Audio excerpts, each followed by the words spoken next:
मसीह में सभी भाइयों को मेरा सलाम, जय मसीह की। आज मैं एक गवाही के रूप में इस वीडियो को आपके पास लेकर आया हूं और मैं आशा करता हूं कि आप सभी लोग प्रभु में लगे हैं, अच्छे होंगे और प्रभु की आशीषें लगातार आपको मिल रही होंगी। मैं इस वीडियो के द्वारा एक गवाही को बांटना चाहूंगा। भाई सुनील सैमसन हमारे साथ में है और ये अभी प्रभु की सेवा में है, प्रभु के सेवक हैं। मैं चाहता हूं कि ये अपने जीवन से आप लोगों को बताएं, क्योंकि इनकी गवाही जो है वो प्रभु ने एक बड़े अद्भुत काम के द्वारा इन्हें सेवा के लिए चुना है। तो भाई सुनील अपनी गवाही के बारे में एक बार बताएं। पहले मैं भाई वासु आपको धन्यवाद देता हूं कि आपने मुझे अपने चैनल पर इनवाइट किया। जैसा कि आपने गवाही के विषय कहा, गवाही मेरे जीवन में बहुत है और समय वक्त कम पड़ सकता है, बट मोटिवेशन वाली बात है तो वो ये है कि जब 20 साल पहले 22 साल पहले मुझे जो अपेंडिक्स थे, तो वो अपेंडिक्स के दर्द से मैं कराता था और बहुत 3 डॉक्टरों को, MBBS डॉक्टरों को मैंने रिकमेंड किया, दिखाया, बताया, तो उन्होंने मुझे ऑपरेशन के लिए बोला। जब ऑपरेशन के लिए बोला तो मैं घर पे आके बड़ा परेशान हुआ। मैंने घर वालों को बताया तो घर वाले भी चिंता में पड़ गए, बट फिर मैंने इस बात को कलीसिया में बताया कि भाई मुझे ऐसी दिक्कत है, आप लोग मेरे लिए प्रार्थना करना। और कलीसिया ने मेरे लिए प्रार्थना की। तब उस दिन का दिन है और आज का दिन है, जबकि 3 डॉक्टरों ने रिकमेंड किया था कि आपको ऑपरेशन होना ही होना है। अल्ट्रासाउंड हो चुके थे, टेस्ट हो चुके थे, यहाँ तक कि मुझे हॉस्पिटल का बेड भी मिल चुका था। बट उस दिन का दिन और आज का दिन है कलीसिया की प्रार्थना और मेरे आंसू परमेश्वर ने देखे। उस दिन से मैंने जाना कि यहोवा को छोड़, परमेश्वर यीशु को छोड़ कोई परमेश्वर नहीं। उस दिन से मैंने निर्णय लिया कि मैं प्रभु में जीऊंगा, प्रभु में चलूंगा। तो इस तरीके से जो है फिर मैं प्रभु में चलता रहा। फिर एक बार मेरे जीवन में कई परेशानियां आई, कई दिक्कतें आई, बीमारियों के रूप में आई, घर में परिस्थिति के जॉब को लेकर आई। जॉब मांगी परमेश्वर से, परमेश्वर ने जॉब दी, घर मांगा, घर दिया, एक बेटा दिया। और अभी भी मैं आपको एक गवाही देना चाहता हूँ कि अभी बीच में अभी मेरे 2 साल पहले ऑपरेशन हुआ था।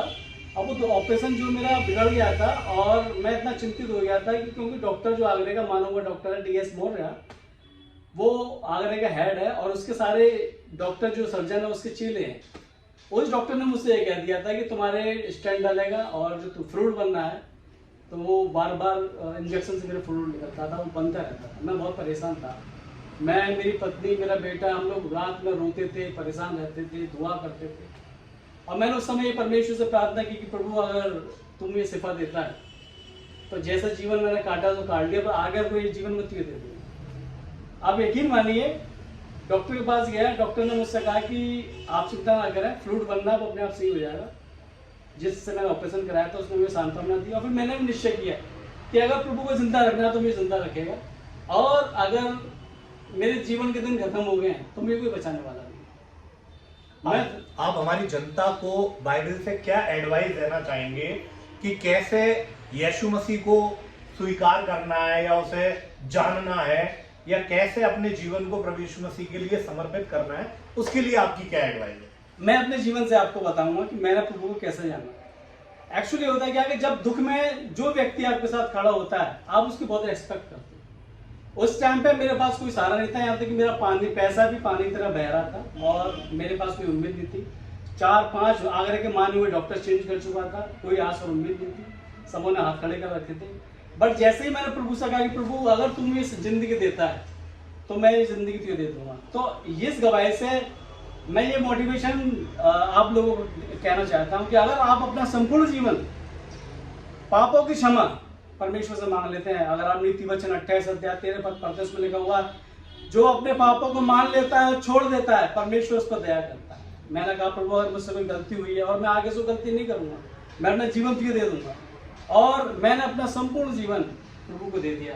और जब मैंने परमेश्वर से मांगा कि प्रभु मैं तेरी सेवा करना चाहता हूँ, तो जो मेरी मदर कलीसिया थी 80 साल पुरानी, जो कभी आगरा विश्वासी मंडली के नाम से जानी जाती थी, आज वो हाउस ऑफ फेलोशिप शास्त्रीपुरम में स्थित है। मैं पूर्ण मुझे वहाँ की जिम्मेदारी दी बासु भाई, और आज मैं उस कलीसिया को लीड कर रहा हूँ, चला रहा हूँ और सेवा में प्रभु के लिए बढ़ा हूँ।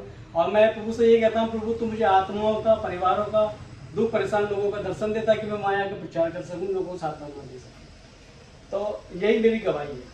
तो भाइयों और बहनों, परमेश्वर ने किस प्रकार से हमारे जीवन में, हर व्यक्ति के जीवन में वो अलग अलग तरीके से परिवर्तन करता है, हर व्यक्ति को अलग अनुभव के द्वारा चुनता है, और उसका जो चुनने का तरीका है वो किसी को बीमारी के द्वारा चुनता है, किसी को पैसे के द्वारा चुनता है, किसी को एजुकेशन के द्वारा चुनता है, लेकिन प्रभु हर एक व्यक्ति के जीवन में कुछ ना कुछ वैल्यू ऐड करता है। जरूर। वो ऐसी वैल्यू ऐड करता है जिससे आप अपना जीवन उसकी तरफ आकर्षित करें। तो अगर वक्त रहते हुए अगर आप प्रभु के चरणों पर आते हैं तो वो ब्लेसिंग्स में आपके जीवन को कन्वर्ट करता है। अगर आप सही समय पर प्रभु के पास नहीं आएंगे तो परिस्थितियों के अकॉर्डिंग आपके साथ परिस्थितियां इस प्रकार की आएंगी कि आपको मजबूरन आना पड़ेगा। तो जब आप वॉलेंटरली स्वयं, जब आप अपने दिल से, मन से प्रभु के पास आते हैं, जो विश्वासी लोग हैं, अगर प्रभु के पास आएंगे तो वो आपको ब्लेस करेगा। सलाम, जय मसीह।